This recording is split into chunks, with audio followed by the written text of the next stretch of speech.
Hola, ¿qué tal? Soy Andrea Romero y esto es Mundo Podcast, el espacio donde política, análisis, reflexión y cultura se conectan a través de los mejores podcasts de la multiplataforma Telesur. En los próximos minutos recorreremos Mundo Conexo con Saraí Amorós, El Mundo según Ramonet con Ignacio Ramonet y Orbearte con José Delgado.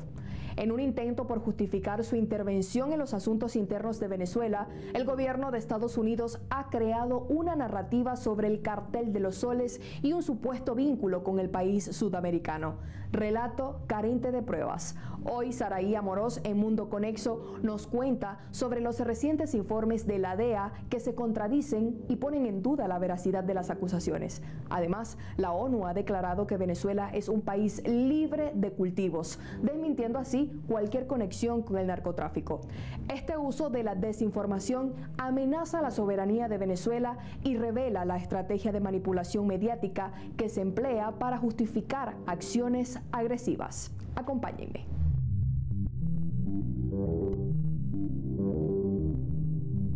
¿Cuáles son las consecuencias de intentar convertir mentiras en verdades? Dicen que cuando se repite mucho una mentira se convierte en verdad, pero en este caso con el objetivo de justificar narrativas, intervenciones que se han construido sobre supuestos, como por ejemplo el cartel de los soles, por un lado, las armas destructivas en Irak, por otro, la supuesta ayuda a la población civil en Libia, ¿recuerdan? O las armas nucleares destructivas del mundo que tenían en Irán.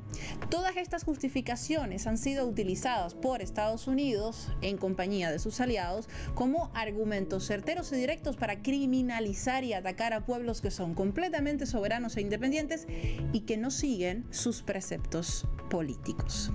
La manipulación mediática, incluyendo noticias falsas sobre despliegues, mientras se oculta al mismo tiempo el verdadero flujo de la droga desde Colombia, Ecuador, Perú, demuestran una respuesta directa. La movilización de la ciudadanía venezolana, por ejemplo, y la cooperación regional para proteger la soberanía en paz, garantizando la paz. ¿Qué significa esto? ¿Qué está en juego hoy? Soy Saraí.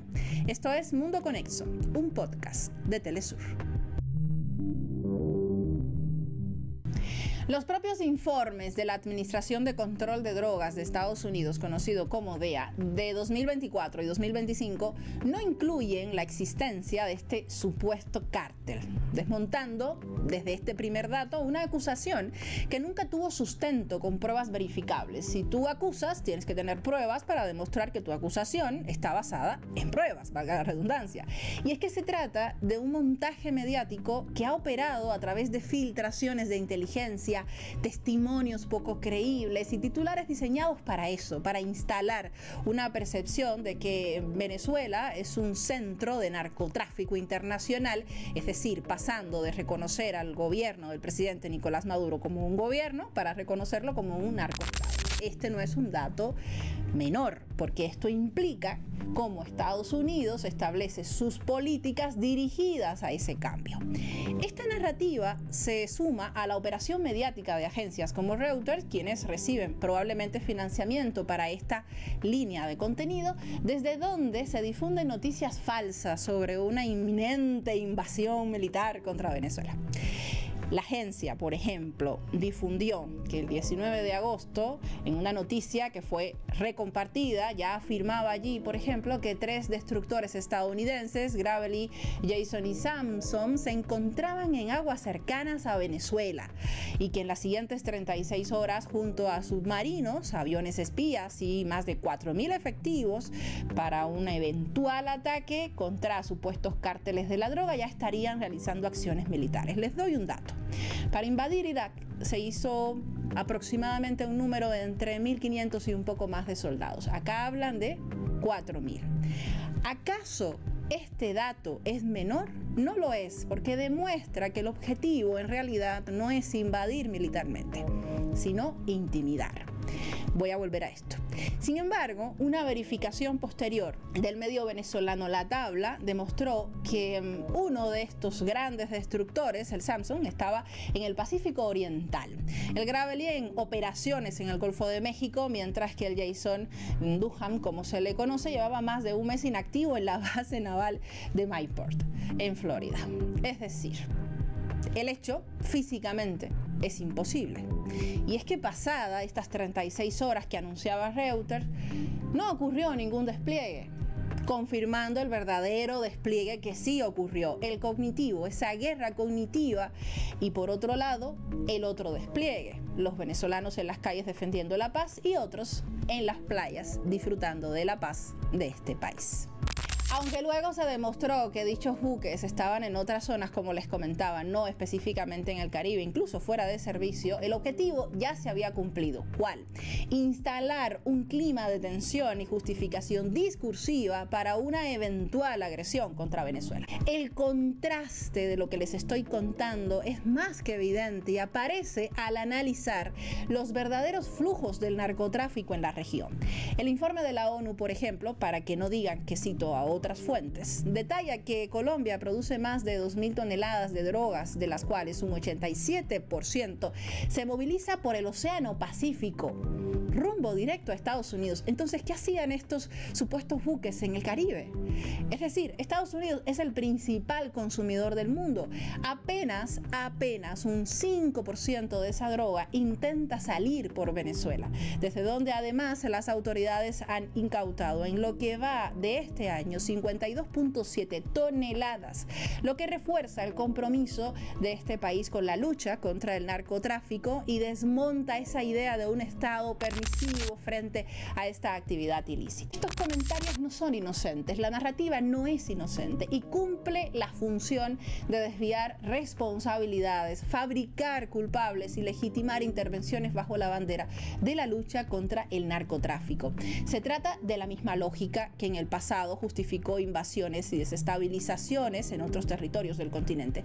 La primera ministra de Barbados, por ejemplo, Mia Mottley, advirtió sobre la concentración de barcos militares en el sur del Caribe y llamó a defender la soberanía y la cooperación regional. Lo mismo hizo la jefa de gobierno de México, la presidenta Claudia Sheinbaum. Dijo no al intervencionismo, recordando que esto también podría afectar a su país y que está respaldado por la Constitución de México.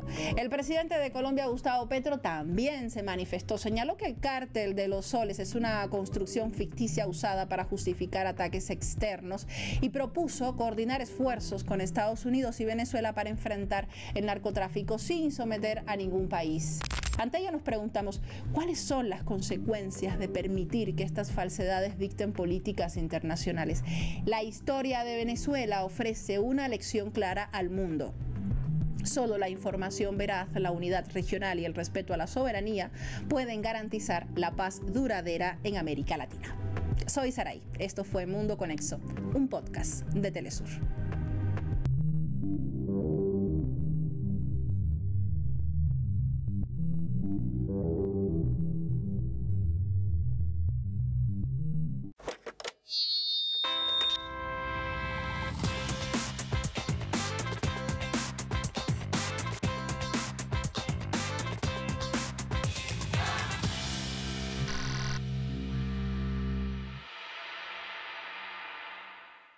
Continuamos con este segundo segmento de Mundo Podcast. El analista internacional Ignacio Ramonet señala que la cultura es hoy un campo de batalla silencioso, donde las naciones compiten por conquistar no solo territorios, sino también mentes y corazones. Detrás de cada idioma, festival o tendencia hay una disputa de poder e influencia. ¿Alguna vez pensaste que ver una película, escuchar música o celebrar una tradición también es parte de la geopolítica? Veamos cómo la cultura se ha convertido en un terreno clave de disputa global y por qué entenderlo es fundamental para leer el presente. A continuación, los detalles en este episodio de El Mundo según Ramonet. Hola, ¿qué tal? Bueno, hoy quisiera que hablásemos de la geopolítica de la cultura. La geopolítica de la cultura y en particular esto que se llama el soft power. ¿verdad? El soft power, el poder suave, la penetración ideológica, cultural suave. Y vamos a partir del caso de Corea del Sur. ¿Por qué? Porque, bueno, en este momento, en este verano en particular, en Europa, me encuentro actualmente en Europa, y digamos en el mundo occidental, en Estados Unidos, en Japón, la canción que más éxito está teniendo es una canción que se llama Golden, que está sacada de una película de animación que se llama K-Pop Demon Hunters, K-Pop Cazadores de Demonios, que es una película de animación que está rompiendo récords en Netflix. Bueno, rompiendo récords hasta el punto de que es actualmente la película que mayor éxito ha tenido en la plataforma Netflix desde la existencia de Netflix. Golden es esta canción, escúchenla un minuto, un segundo. Esta canción que está teniendo un éxito tremendo de animación de un grupo de K-pop. K-pop es la música popular coreana, la K es por la K de Corea. Para que tengamos una idea de lo que es Corea del Sur, es un país pequeñito en términos de extensión geográfico, y sin embargo es una gran potencia, es una potencia evidentemente industrial, una potencia militar de primer orden, un gran aliado de Estados Unidos en la región, y una gran potencia cultural. Corea del Sur fabrica muchos barcos, uno de los países que más barcos fabrica en el mundo, y evidentemente últimamente lo hemos visto con la fábrica de los televisores más avanzados son o de LG o de Samsung, y en la telefonía los teléfonos de Samsung compiten con los iPhone o compiten con los Huawei de China. En fin, es una gran potencia industrial, tecnológica, pero finalmente Corea quedaba algo así como, aparte de ser una potencia tecnológica, no tenía visibilidad, y desde hace unos 20 años, Corea del Sur empezó a producir también series de televisión que tuvieron mucho éxito, en particular en Asia, en Taiwán, incluso en Japón, y también en Singapur, y luego en Vietnam, y luego en la India, en particular en Pakistán, en Irán. Se han ido en Turquía, incluso, que Turquía, que es un gran productor, como sabemos, también de series, y tiene un soft power que se está desarrollando en este momento de manera importante. Entonces, Corea del Sur empezó a sacar series de televisión que tuvieron una influencia, empezaron a promover en particular las costumbres coreanas y en particular la cocina coreana, el plato célebre, el bibimbap. Todo esto empezó a desarrollarse, empezamos a ver restaurantes coreanos en muchas ciudades donde antes solo eran restaurantes o japoneses o vietnamitas desde el punto de vista de la cocina asiática o de la India. Entonces, esta pequeña penetración, pero se ha ido aumentando en estos últimos años, en particular a través de la K-pop, es decir, esta música popular muy pegajosa, muy adictiva, que ganó a los adolescentes o preadolescentes en el mundo entero, en particular con dos grupos, el grupo BTS, un grupo masculino, y por otra parte el grupo Blackpink, un grupo femenino, y que tuvieron un éxito tremendo, que lo siguen teniendo. Y esto ha dado una enorme popularidad a Corea del Sur. En la generación de menos de 20 años, Corea del Sur es una potencia cultural quizás superior a los Estados Unidos. Un poco lo que los Estados Unidos fueron para la generación de la posguerra europea o internacional, con sus mitos cinematográficos, musicales, de moda, la manera de vestir. Esto es lo que ha conseguido.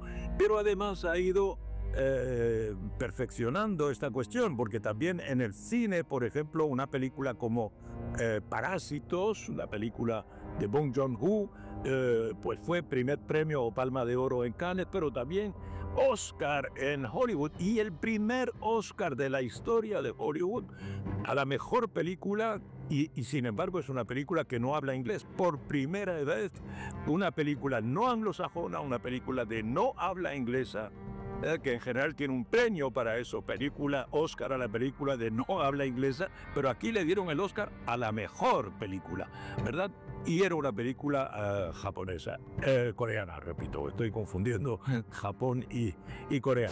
Eso es lo que está pasando en este momento con K-Pop Demon Hunters y sus canciones, esta película animada coreana que está imponiendo las canciones del verano. Con esto, Corea del Sur, pequeño país, consigue una enorme palanca cultural ideológica, y esto pues vale la pena estudiarlo porque lo han hecho con una política de incitación al desarrollo cultural, una política de ayuda del Estado. Esto no ha surgido por tener talento, talento lo hay en todas partes, en todos los países. Esto es el resultado de una política llevada a cabo con subvenciones, con un proyecto, y este proyecto tiene éxito, hay que analizarlo. Hasta la semana próxima.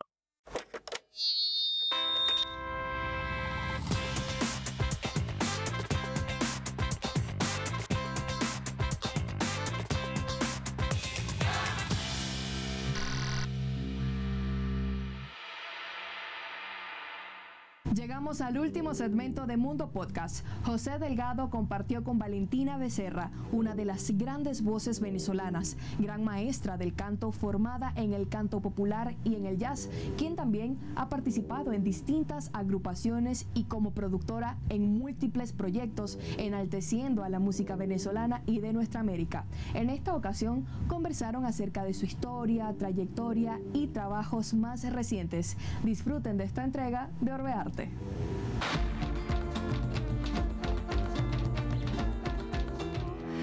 Más que ayer.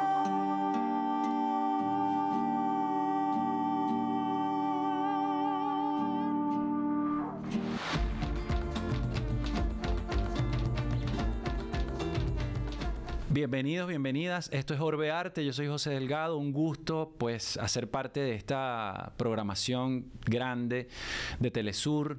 Hoy con un programa especial, con una voz hermosísima y una queridísima amiga, es Valentina Becerra, formada en el canto popular, en el canto jazz, con una de las grandes voces también venezolanas y gran maestra del canto, como lo es Biela da Costa. Ha formado parte de distintas agrupaciones, desde muy temprana edad está cantando, y también ha cumplido otros roles en distintos proyectos como productora, como, bueno, mucho que hablar con Valentina Becerra, que está muy bien acompañada además por dos grandes maestros. Bienvenida, Valentina. Muchas gracias. Muchas gracias a ti. No, un placer estar aquí en este espacio y bueno, qué honor que seas tú quien me entrevista, porque yo te admiro mucho como cantante, como músico y bueno, y ahora haciendo este tipo de contenidos, eso está genial, apoyando al talento venezolano. No, qué alegría que estés acá. Mira, además acompañada por dos grandes maestros de la música venezolana. Sí, mira, esos son mis caballitos de batalla. Ahí está Roberto Girón, del que me he apoyado en los últimos años. Hemos trabajado juntos muchísimo. En la guitarra, Roberto Girón. Sí. Y ahora estamos grabando cosas de él. La primera vez que hacemos esto, él me mostró sus canciones y me dijo, me gustaría que tú cantaras estos temas. Sí. Y me ha mostrado muchísimo y hemos seleccionado algunos para poder llevarlos ahí a ese trabajo digital para que todo el mundo pueda escucharlo, ¿no? O sea, plasmarlo, materializarlo. Claro. Y poder mostrárselo a la gente. Y el otro que me va a acompañar aquí en esta sesión se llama Len Argeo, con el que también he estado trabajando algún tiempo. Hemos hecho cosas maravillosas, hemos grabado no solamente en mi música para mis discos, sino que también es que este es tan prolífico que me ha invitado a cantar en varios proyectos. Sí, ya. En el Big Bang que tienes, ¿no? Sí, hay un Big Bang que se llama Guaraira Repano, que los invitamos a escucharlo también, y un proyecto de música francesa que se llama Sibom, en honor pues a todos los clásicos de la música francesa versionadas en jazz. Y eso está bien interesante. Bueno, realmente a mí siempre me ha gustado trabajar con idiomas diversos, bueno, digámoslo como los más conocidos. Bueno, que desde niño uno canta en inglés y empieza por ahí. Claro, en portugués brasilero. Después entonces me interesé por el portugués de Brasil. Me encantó también el italiano, un tiempo lo estuve trabajando, pero bueno, lo dejé a un lado porque justo me empecé a dedicar más al canto de la música francesa y así. Trabajando con varias cosas de las que a mí siempre me han interesado y varios géneros también, porque tú mencionas el jazz, que para mí ha sido un pilar fundamental en tu mi formación, vida, claro, en mi carrera, pero eso no me ha impedido trabajar con un montón de géneros musicales, porque además considero que ese trabajo es muy versátil y uno no debería encerrarse en un solo estilo, así como lo haces tú con la música. Tienes tu propio estilo y agarras un poco de la música venezolana o de la trova o del funk, del soul o de la música brasileña también, y eso es bien interesante. ¿Tú has compuesto canciones? Sí, tengo algunas canciones. No me puedo considerar como una gran compositora, pero o sea, mis composiciones son bien sencillas, pero siempre reflejan lo que uno es, lo que uno siente, y eso es muy lindo cuando la gente está empezando a hacer música. Lo que uno puede decirle a la gente es que no te cohibas de decir lo que quieres decir, así sean unas frases cortas. De eso puede salir algo muy lindo, una melodía muy bella, una armonía muy bella. Claro. Sí, tengo algunas canciones que están en mi primer disco, que ustedes seguramente pondrán por ahí, ¿verdad? Que lo van a promocionar. ¿Cómo se llama el disco y dónde está? También lo decimos ahí. Mi disco se decir llama por ahí, aquí. Yo todo el tiempo estoy mirando para otro lado. Mi disco está en las plataformas digitales, se llama Lo que fue, es y será. Valentina y Nos. Valentina y Nos, Lo que fue, es y será. Ya lo tenemos en físico también. Qué bueno. Está disponible también a través de mi Instagram. Me pueden escribir Valentina y para Nos. obtenerlo. Valentina y Nos, a través del Instagram, Facebook. Y está ese material ahí para todo el que quiera escucharlo. Y nosotros nos toca despedirnos. Gracias, Valentina y Nos. Gracias a los maestros. ¿Y qué música vas a hacer para cerrar? Esta canción se llama Tranquila y es la composición de Roberto Girón, dedicado a todas esas personas que se quieren mucho, porque ahora siento que el primer mensaje que hay que darle a la humanidad es el mensaje del amor, que se quieran mucho y no a la guerra. ¿Y Montaña? Y la segunda canción se llama La Montaña, un tema de mi primera producción discográfica, ahí acompañado por el señor Alejandro, que con una maraquita. José Alejandro. Bueno, que lo disfruten mucho. Dale, gracias, Valen. Gracias a ustedes. Hasta la próxima. Cortamos.